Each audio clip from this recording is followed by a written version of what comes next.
Hello everyone, welcome or welcome back to our channel Bits of Asian Dramas.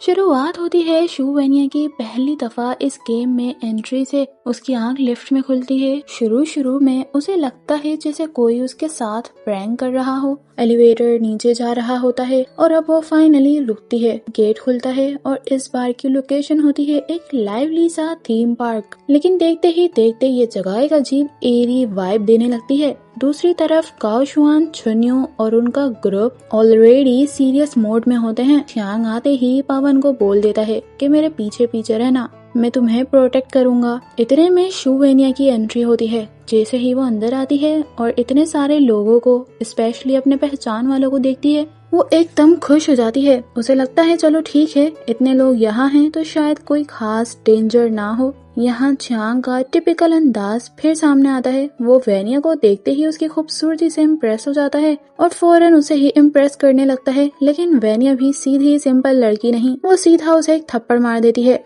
वो सब कुछ एक dream समझ रही थी। ये थप्पड़ च्यांग के ईगो पर लगता है।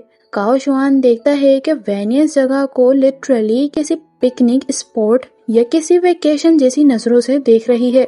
तो वो उसे समझाने की कोशिश करता है कि जो ये सब बाहर से ब्यूटीफुल लग रहा है, असल में ये जगह डेंजर से भरी हुई है। मगर वेनिया को लगता है कि सब लोग ज्यादा ही नर्वस हो रहे हैं। उसे सबका बिहेवियर थोड़ा ओवर ड्रामेटिक लगता है। अब सब लोग एक जगह के अंदर चले जाते हैं। यहाँ एक बड़ा सा क्लाउन स्टैचू टाइप टॉपर होता है और एक सर्कल जैसी जगह है जहाँ 7 कैप्सूल्स हैं। हर कैप्सूल पर एक नंबर लिखा है। जोकर उनके सामने उन्हें गेम स्टार्ट करने से पहले कांग्रेचुलेट की अनाउंसमेंट करता है। अब सबको एक एक कार्ड दिए जाते हैं जिसमें नंबर लिखे होते हैं। क्लाउन अनाउंस करता है कि अपने अपने कार्ड के कोरेस्पोंडिंग नंबर वाले कैप्सूल में सब चले जाएं। गेम ये है कि उन्हें क्लाउन को एलिमिनेट करना है। अब ये कैसे करना है अभी तक कुछ खास समझ नहीं आता। सब लोग बात मानकर ऐसा ही करते हैं और अब उन्हें अंदर लॉक कर दिया जाता है। वो लोग ये डिस्कवर करते हैं कि कैप्सूल साउंड प्रूफ है, ना आवाज बाहर जाएगी ना बाहर से अंदर। और यहाँ पर एक टॉय ट्रेन होता है जिसका ट्रैक का रास्ता हर कैप्सूल के अंदर से जा रहा होता है। फिर क्लाउन अनाउंस करता है कि उन्हें इस टॉय ट्रेन को चाबी भरनी होगी। 3 मिनट तक ये ट्रेन चलती रहेगी, लेकिन 3 मिनट बाद ये ट्रेन जिस भी जगह में रुकी उस जगह को ये ट्रेन ब्लास्ट कर देगी और वहाँ जो इंसान खड़ा होगा वो मारा जाएगा। अब ट्रेन का स्टार्टिंग पॉइंट होता है च्यांग का कैप्सूल, क्योंकि वो कैप्सूल नंबर 1 में है। वो उसको टाइम स्टार्ट होते ही उसकी चाबी भरता है और ट्रेन चलने लगती है। फिर अंकल लिन और बाकी सब भी। लेकिन यहाँ ट्विस्ट ये है कि टाइम इन सबको बताया नहीं जा रहा, इसलिए किसी को कुछ नहीं पता चल सकता कि किस टाइम वो ट्रेन ब्लास्ट हो जाए। यहाँ काओ शुआन और चुन्यू जल्दी ही पैटर्न समझ लेते हैं। उसे पता चलता है कि हर किसी को चाबी भरनी होगी ताकि ट्रेन आगे चलती रहे। उसका गैस होता है कि ट्रेन जहाँ भी फाइनल स्टेज पर पहुँचती है वहीं ब्लास्ट करेगी और कोई मारा जाएगा। तो असल चैलेंज ये नहीं कि ट्रेन को आगे चलाओ, असल चैलेंज ये है कि ट्रेन को सही वक्त पर सही जगह पर हैंडल करो ताकि वो किसी इंसान के पास एक्सप्लोड ना हो। काओ शुआन का मानना होता है कि शायद ट्रेन को कंट्रोल तरीके से वहीं रोकना या स्पॉट पर एक्सप्लोड करवाना होगा ताकि किसी की जान न जाए। यहाँ काओ शुआन और चुन्यू बस इस गेम को किसी तरह सॉल्व करने की कोई आइडिया सोच रहे होते हैं। इसी वक्त चुन्यू को भी एक इम्पोर्टेंट पॉइंट समझ आता है। वो रियलाइज करती है कि अगर सबको बचाना है तो इस गेम का सॉल्यूशन सिर्फ टीम वर्क नहीं, एग्जैक्ट टाइमिंग है।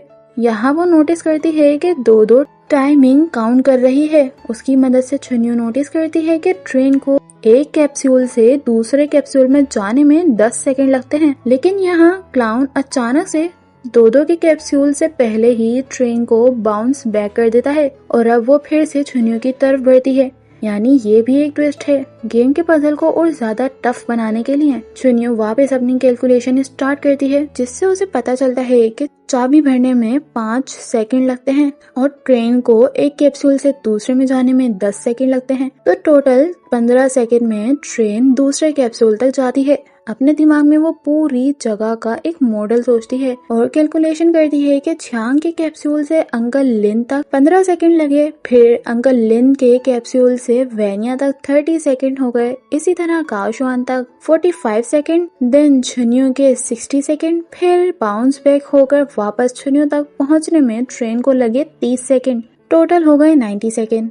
देन छुनियो से काओशुआन तक 105 सेकंड, वैनिया तक 120, अंकल लिन तक 135 सेकंड, छांग तक 150 सेकंड, पवन तक 165 सेकंड और तोदो तक 180, मतलब के 3 मिनट। और छुनियो को ये पता चल जाता है कि यही जगह है जहाँ ट्रेन ब्लास्ट होगी, यानी कि तोदो का कैप्सूल। ये कैलकुलेशन के बाद उसका फेस पर पैनिक साफ दिखने लगता है। काओशुआन छुनियो के एक्सप्रेशन में चेंज देख लेता है और उसे हल्की सी हिंट देता है कि बाउंस बैक में सिर्फ 5 सेकंड लगते हैं। इसका मतलब दो खतरे में नहीं है। अगर प्रॉपर टाइमिंग से चला जाए तो ट्रेन वहीं रुकेगी जहां बाउंस बैक हुई थी और वहीं ब्लास्ट होगा, मतलब उस छोटे से क्लाउन के पास। और यही इस गेम का टास्क था, क्लाउन को एलिमिनेट करना। छुनियो को फौरन सब समझ आ जाता है। उधर छांग इतना नर्वस हो जाता है कि ब्लास्ट के डर से चाबी भरने में कुछ सेकंड्स डिले कर देता है। यही छोटी सी डिले सबके लिए ह्यूज डिफरेंस क्रिएट करती है। अब सबको लगता है कि शायद ट्रेन जाकर तोदो के पास एक्सप्लोड करेगी।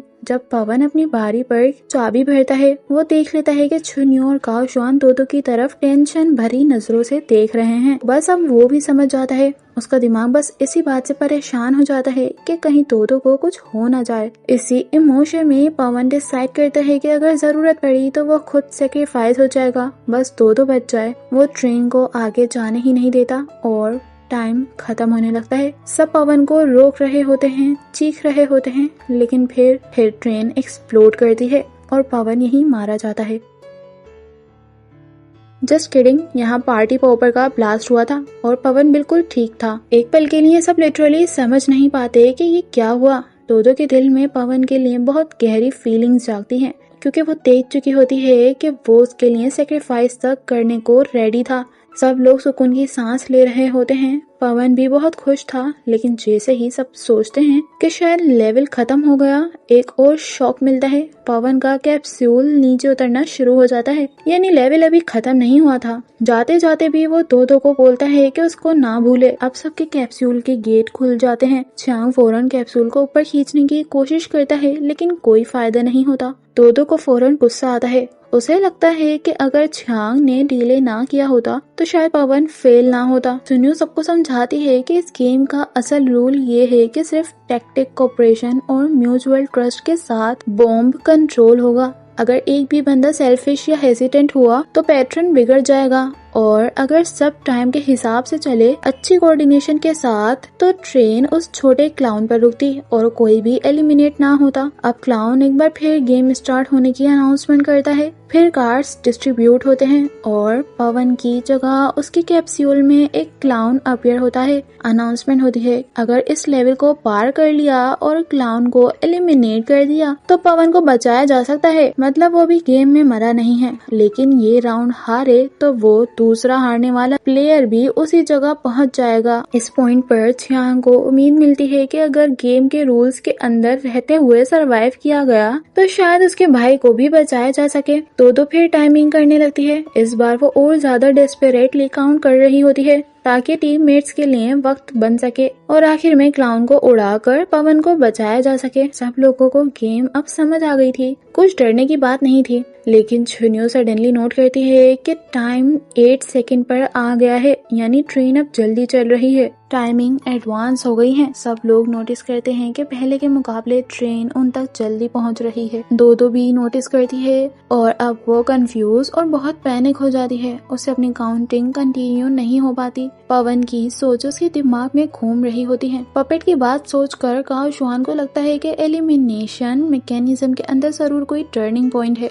वो इमोशनली डिसाइड करता है कि शायद उसे खुद नीचे जाकर पवन को बचाने की कोशिश करनी होगी। वो दोदो को इशारा कर देता है कि वो इस बार अंदर जाएगा पवन को बचाने। उधर ट्रेन अब छियांग के पास रुकती है। छियांग बस ट्रेन को देखता रहता है। वो चाहता है कि बॉम्ब यहीं उसके पास एक्सप्लोड हो। बाहर से वो बिल्कुल स्टिल लग रहा होता है, मगर अंदर ही अंदर उसने डिसीजन ले लिया होता है। असल में छियांग ने देख लिया होता है कि सब पैनिक में हैं और कोई भी क्लियर डिसीजन नहीं ले पा रहा। वो काओशुआन को ये भी बोलते देख लेता है कि वो पवन के पास जाएगा। तब वो डिसाइड करता है कि इस दफा वो खुद पवन को बचाएगा। उसे अपना वादा याद आ रहा होता है कि वो हमेशा उसे प्रोटेक्ट करेगा। वो बिना श्योरिटी के कि वो रियल वर्ल्ड में जाग पाएगा या नहीं, अपने आप को पवन के लिए सेक्रीफाइस कर देता है। ब्लास्ट होता है और उसका कैप्सूल भी अंदर चला जाता है। और जब ये बात सबको समझ आती है तो सब स्टन हो जाते हैं। किसी ने एक्सपेक्ट नहीं किया था कि जो बंदा ज्यादातर सेल्फिश, लाउड और इम्पल्सिव लगता है वो इस पॉइंट पर इतना बड़ा स्टेप लेगा।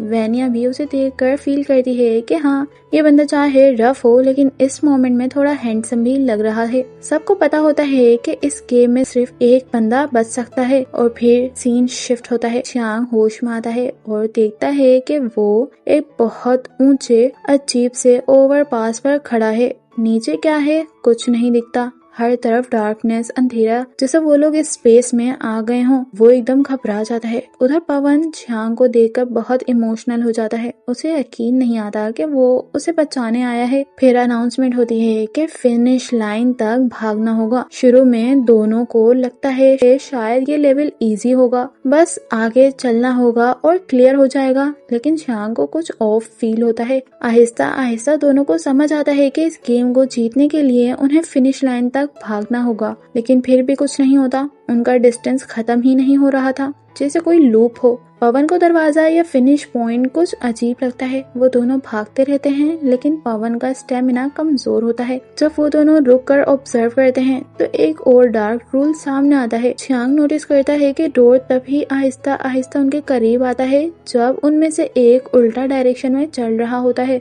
यहाँ छियांग को समझ आ जाता है कि शायद इस राउंड का असल रूल ये है कि सिर्फ एक ही बंदा क्लियर कर सकता है। बस ये रियलाइजेशन उसे अंदर से एकदम ब्लैंक छोड़ देती है। उसके सामने एक तरफ सर्वाइवल का इंस्टिंक्ट होता है और दूसरी तरफ वो नेव सीधा यांग पवन होता है। इसी वक्त साइड वाली दीवार भी आहिस्ता आहिस्ता आगे धकेलना शुरू कर देती है। उनके चलने का ट्रैक आहिस्ता आहिस्ता खत्म भी होना शुरू हो गया था, यानी टाइम खत्म हो रहा था। अगर दोनों डिसीजन ना लें तो दीवार उन्हें धकेल कर सीधा अंधेरे में गिरा देगी। ऊपर जो लोग वेट कर रहे होते हैं वो भी टेंशन में होते हैं। चुनी और बाकी सबको अंदाजा होता है कि ऐसे मोमेंट में लोग बदल भी सकते हैं। हर बंदा हीरोइक नहीं निकलता, हर बंदा आखिर तक ट्रस्ट के काबिल नहीं होता। सबके दिल में डर है कि नीचे क्या हो रहा होगा, कि शायद छियांग पवन को वहीं छोड़कर खुद सरवाइव करने का ना सोचे। पवन देख लेता है कि छियांग के अंदर कुछ चल रहा है। उसे फील होता है कि वो शायद ये चांस खुद छोड़ना चाहता है। स्लोली पवन को भी गेम का रूल समझ आ जाता है। अब छियांग खुद दूसरी तरफ भागने लगता है ताकि पवन बच जाए, लेकिन पवन भी उसको ऐसे नहीं मरने दे सकता था।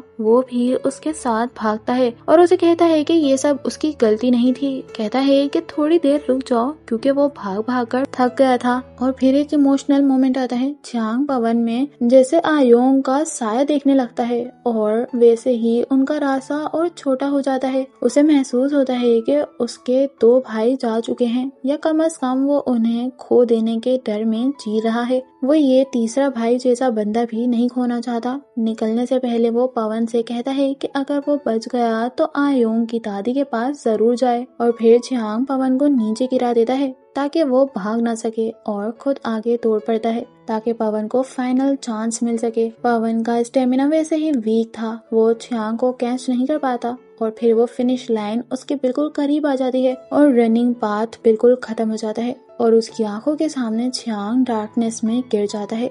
ये सीन पवन को अंदर से तोड़ देता है। थोड़ी देर बाद वो ब्लैंक एक्सप्रेशन के साथ रिवाइव होता है। जब सब लोग उसे देखते हैं उनके दिल में एक अजीब मिक्स इमोशन होता है। खुशी भी कि पवन वापस आ गया और दर्द भी कि छियांग चला गया। पवन खुद बहुत सैड होता है और रो रहा होता है। लेवल क्लियर हो चुका होता है, मगर किस कीमत पर। सब रियल वर्ल्ड में आ जाते हैं और हॉस्पिटल में छियांग के पास होते हैं। पवन को छियांग के लिए अजीब अजीब ख्यालात दिमाग में आ रहे होते हैं। वो बिल्कुल एब्सेंट माइंड हो चुका था। वो सोचता है कि आहिस्ता आहिस्ता सब लोग मारे जा रहे हैं। आखिर ये गेम कब खत्म होगा। उधर गाओ शुआन टेंशन में होता है कि अब वेनिया को ये सब कैसे समझाया जाए। चुन्यू ड्रोन में वेनिया को समझाती है कि गेम का असल रूल ये है, अगर उन्हें अपने साथियों को बचाना है तो गेम कंटिन्यू करना होगा, लेकिन साथ ही ये भी सच है कि इसमें उनकी अपनी जान भी जा सकती है, लेकिन इस गेम से वो लोग अपनी जान छुड़वा भी नहीं सकते। यहाँ वेनिया अपनी सब हार्श बातों पर उससे माफी मांगती है और पूछती है कि चुन्यू उसे प्रोटेक्ट करेगी ना। चुन्यू उसे देखकर सीधा कहती है, मैं सिचुएशन को फिगर आउट करूंगी। दूसरी तरफ काओ शुआन उस मिस्टीरियस पर्सन से चैट कर रहा होता है, जिसके थ्रू उसे एक और क्लू मिलता है। वो बताता है कि दिमाग से चिप निकालने के लिए एक स्पेशल डिवाइस यूज होगा, जो कि काओ शुआन को तियांची के इक्विपमेंट वेयर हाउस से मिल सकता है। अब उस जगह जाना कोई आसान बात तो नहीं, कोई एम्प्लॉय ही वहाँ जा सकता है। और हैरान कर देने वाली बात ये थी कि वो अननोन पर्सन उसे एक्सेस कार्ड का एक डुप्लीकेट बनाने वाला एक सॉफ्टवेयर देता है, यानी गेम और कंपनी को अंदर से हैक करने का कुछ चांस मौजूद है। गाओशुआन को इस मिस्टीरियस हेल्पर की आइडेंटिटी को लेकर भी क्यूरियोसिटी होती जा रही होती है कि यह आदमी आखिरकार कैसे ये सब जानता है। उधर पवन घर पर बैठकर रो रहा होता है कि वो एक लूजर है जो अपने दोस्तों को बचा नहीं सकता। उसका बाप जब उसे इस हालत में देखता है तो वो अपनी लाइफ के एक्सपीरियंस शेयर करता है। वो बताता है कि कई साल पहले एक दिन उसके अंकल चांग एक्सीडेंट का शिकार हो गए थे, लेकिन ट्विस्ट ये है कि उस दिन कार ड्राइव करने की टर्न मिस्टर यांग मींस पवन के फादर की थी, लेकिन उनके दोस्त ने मिस्टर यांग की ड्यूटी कवर की और इसी दौरान उनका एक्सीडेंट हो गया। और जब से ही मिस्टर यांग अपने आप को रिसेंट करते हैं और गिल्ट में जी रहे हैं कि वो कुछ नहीं कर पाए,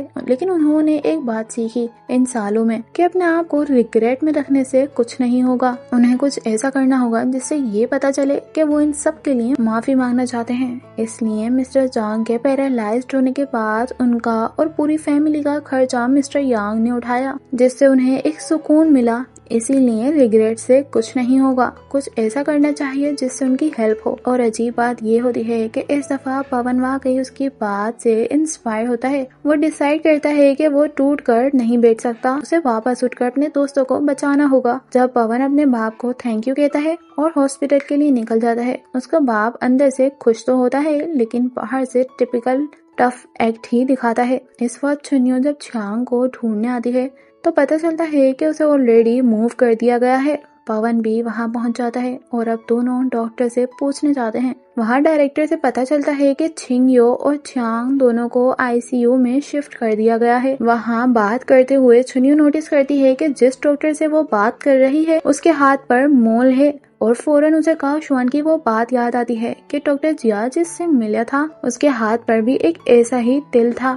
बस यहाँ से सस्पिशन और स्ट्रॉन्ग हो जाता है। फिर चुनियो और पवन दोनों नर्स का डिस्गाइज पहनकर हॉस्पिटल के आईसीयू वार्ड के अंदर घुसने का प्लान बनाते हैं, क्योंकि उन्हें वहां जाना अलाउ ही नहीं था। दोनों सक्सेसफुली अंदर इनफिल्ट्रेट भी कर लेते हैं। आईसीयू के अंदर वो अपने 4 दोस्तों को ढूंढ लेते हैं। वो लोग एक वीडियो भी शॉट कर लेते हैं, लेकिन जब वो क्वाइटली देख रहे होते हैं तभी मोल वाला डॉक्टर वहां आ जाता है और अचानक दोनों में से एक का मोबाइल रिंग करता है, जिससे डॉक्टर को उनके वहां होने का अंदाजा हो जाता है। अब वो दोनों के पास कोई और रास्ता तो नहीं था, तो अब दोनों उसके सामने से ही वीडियो बनाने लगते हैं और उसे ब्लैकमेल करते हैं। डायरेक्टर मजबूरन दोनों से कंपनी के बारे में बात करने पर राजी हो जाता है। अब वो डॉक्टर उन्हें बताता है कि वो कुछ ज्यादा नहीं जानता इस गेम और चिप के बारे में। वो उन्हें आइडिया देता है कि उन लोगों ने एक वीडियो तो शूट कर ली है अपने एविडेंस के लिए। अब दूसरा स्टेप उन्हें ये करना चाहिए कि टीएनजी कंपनी में घुसकर अपने साइन किए हुए कॉन्ट्रैक्ट को वहां से चुरा लेना चाहिए। अभी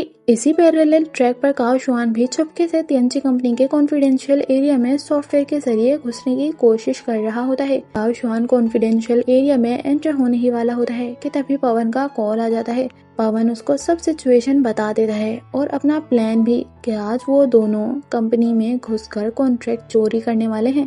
एक सेकंड के लिए वो हेजिटेट करता है कि क्या चुन्यू को कॉल करके वार्न करे या खुद अंदर चला जाए। वो छोटा सा पोज बहुत इम्पोर्टेंट होता है। आखिरकार वो डिसाइड करता है कि वो अकेला ही अंदर जाएगा, लेकिन अब डायरेक्टर को चुन्यू की हेल्प करने की वजह से कंपनी वाले क्वाइटली पकड़ लेते हैं। यानी सिस्टम हर उस इंसान को टारगेट कर रहा होता है जो रूल्स के बाहर जाकर सच तक पहुंचना चाहे।